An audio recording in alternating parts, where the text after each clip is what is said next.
content partners, The Frontier, have recently done some really excellent reporting on the stalled gaming compact negotiations. In this ONR Extra, Ben Felder takes us behind the scenes with some of the principal players. I think that in the story, we kind of open up with a scene of these two governors meeting with tribal officials and kind of talking through how they want to go about trying to convince Governor Stitt to change his opinion.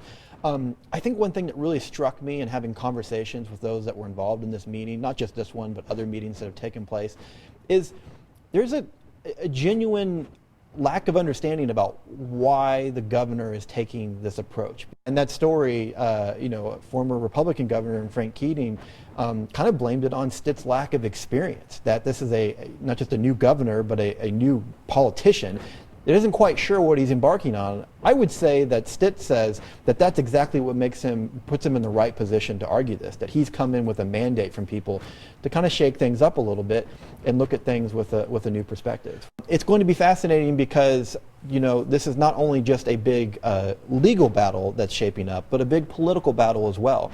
And we have a governor that did extremely well in many of the rural communities across Oklahoma. That's where his base of support is. But if you go in many of these rural communities, the tribes are just as big or just as powerful in many of these areas. A lot of small towns across the state, particularly in southeastern Oklahoma, the only new development that you've seen is either built directly by the tribes or has some kind of financial benefit from the tribes. You're talking about jobs and businesses and hospitals and restaurants.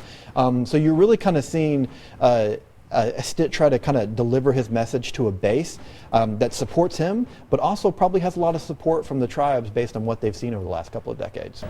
But I think one possible way that this ends, either in the initial negotiations, if they ever take place, or soon down the road, is that we see sports betting and sports gaming and online gaming become a significant part of this conversation.